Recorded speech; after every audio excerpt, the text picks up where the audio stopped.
So it'd be a whole different animal. I know that. I definitely think so. If you remember the old Strand, the Strand had the sloped fall. Yeah.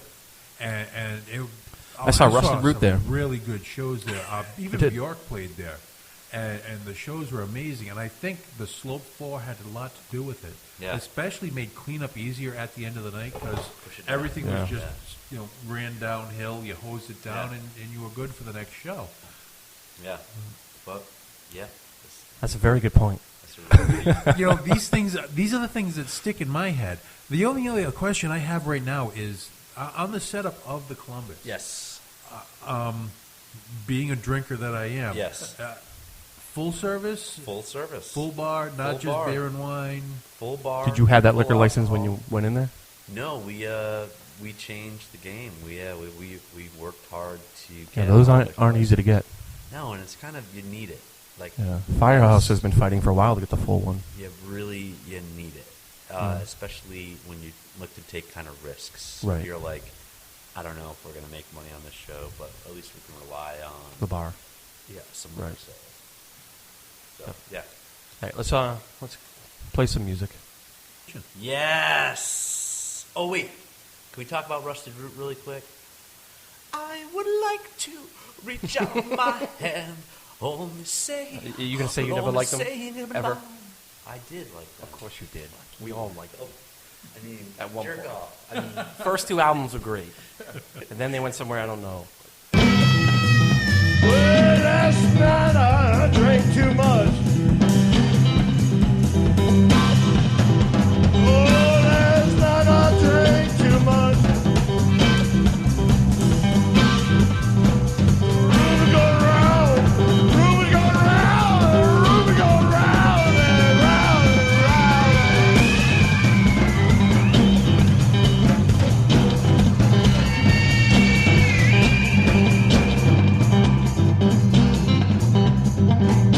round.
You just heard Cannibal Ramblers, and with us is Brian Minto, who is a member of Cannibal Ramblers. Yes. Though I will say I've caught Cannibal Ramblers 2 or 3 times now live, and you were only with them once. Did you get a shot afterwards?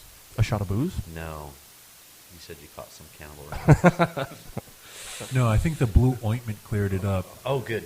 Well, I just want to I was say... I was in the wanna hospital go on last record week. and say you were in the hospital For a week after that show. Yeah. Well, this is what you should do. I've been actually wearing a condom since last Tuesday, and it helps me out when I think about or play with the Cannibal Ramblers. So how did that project get started? It's Mark Miloff. Mark Miloff is a 97-year-old Melville scholar. No, this is not true. How old is he really? He's actually in his early 60s. Yeah. White beard, white hair. beard. He Very is very kind man. I very kind man. chatted with him over at the Met during the awards, multi Filthy, awards. dirty, Yeah. beautiful. He's a visual artist. He has these absolutely gorgeous, huge paintings, mostly of like scenes from Moby Dick, Mhm. and then some other stuff too. But he's All his work. Yeah, Yeah. he's a brilliant visual artist. Yeah, So then and a he- RISD professor as Right. well. So he started the project and Yeah, and he was very new. He hadn't really played out much. It's just been like the last 5 years. So he and drummer Kyle Anderson, as well as bassist Eric Geronovic, started the project, and it was more complementing Mark's style. And it's just a standard. is some of it freestyle at all, or It's all freestyle. Okay. We've Really? never had a practice. Every show is completely different. you just following each other? There's like a parameter. There's a song in it. Mark. We just follow Mark. And So all those builds and everything, you just kind of feeding off each other. oh, absolutely. Yeah. There's nothing that is orchestrated. Right. It's yeah. Mark might not play guitar. He might just stand up and like tap something and say, "Okay, we're doing this song," and it's like, "All right," and then we just work it out. That is And pretty interesting. Yeah, it's very, very satisfying. So when you're not actually performing with them, is that because you have something at Columbus or just something? I try to play with them as much as possible, but there are some there are some gigs I can't do. Mark likes to play as much as possible, and he really plays as much as possible. So Right. he'll play in New York on a Wednesday night, where I can't just pull myself away Mhm. for those sort of things. But I love playing with them so much, and it's like Mark treats the band like he treats a painting. It's every time is different, and he wants it to like walk that line between like falling apart. Right. And the product is like, to me, it delves into this really deep psychedelic blues thing. Oh, yeah, Just definitely. I really have The an the affinity rhythm for it. section's pretty tight too, and that probably gives you a lot of room. Kyle Anderson is, I don't care what anyone says, he is the best drummer. Oh, it's yeah. He's absolutely amazing. There was a video too with the camera set up right behind the drums. Yeah. I watched that thing like 6 times. He's amazing. Back to back. He's Yeah, so and when they're in tune together, it's like Mark kind of follows Kyle gently guides him towards a way, and then Mark just runs with it, and it's great. And Eric also plays bass like no other person plays bass. He treats it like a baritone guitar. It's not Right. like heavy, deep stuff, although it gets there. But it's, I don't know, it's a really interesting combination. Yeah. Yeah. It's a big risk too, doing that live. Just That's kind of going with it. Mark is, that's his whole thing. Is Yeah. like, if I'm not risking it, then I'm not doing it. Like, he doesn't want to do anything that there isn't a chance for him to like fall down, Yeah. or See, the it's- band to fall apart. It's so funny because every project I've been in, it's the complete opposite. We even like rehearse what are we going to say in between songs, and like Yeah. like the Oh. whole thing is orchestrated from beginning to end. Yeah, it's sad. Well, right? sometimes I wish Mark would consider what he was going to say between songs, because Yeah. sometimes it's. Now, you you know. see, I usually run on the seat of my pants method also. I literally just did an interview not more than an hour and a half ago. Mark Curtis, if you're listening, I'm sorry. I didn't know the guy from Adam. I literally came up with a few generic questions that I can bring that will actually Yeah. help feed things out. kind of like what you're doing. Well, it's kinda like start what- off at one point. what we're doing now. You're building up. Yeah, we're flying by the seat of our pants, and Yeah. I fully. If you haven't noticed by now, people who are listening, we're faking it. It's shouldn't come. Just give away the recipe. I'm not wearing pants. It's okay. None of us are. No matter what, I blame Mike D anyways. So It's it's definitely Mike Delahunty. yeah. If you were here, things would have run much better, but you weren't here. So next time, maybe you should show up, and things will be much smoother. I'm gonna bail on him next time. Let him run the ship. Can I come back when Mike's here? I'm kidding. Oh, definitely, dude. Great. That would have been a great lineup, the three of us. Not that I love you, Eddie, and thank you for It's jumping okay. in. But, I'm the second fiddle. I understand. All right. So besides Cannibal, there's also Low Anthem. Which, inversely is just the opposite. Right. Ben and Jeff write these beautifully composed pieces, which I find myself really having to concentrate. Right. And it's way more challenging and equally satisfying because with Cannibal Ramblers, the higher I get,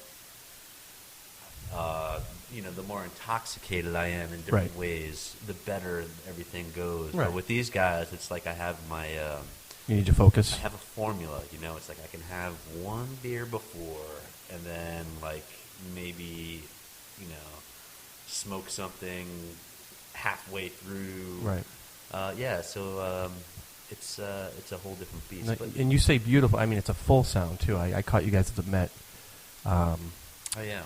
With Roz. Probably was the last time you played the Met, right? Yeah, I think so. Roz was on it. Yeah. Roz, yeah, it was Yeah. Roz's release show. Yeah. Yeah, and actually, my project was up against Low Anthem for the not this year, last year for the New England Music Awards. Oh. You guys won. Oh. I don't know if you know that. No, congratulations. Yeah, By you- the way, to you me. won. Yeah, you won best in state. You won best in state, Rhode Island. Oh, you were on the date. award-winning? Oh, you mean the award-winning Low Anthem? The award-winning Low Anthem. You were also. I mean, you've done a lot of stuff. You were on Letterman. I was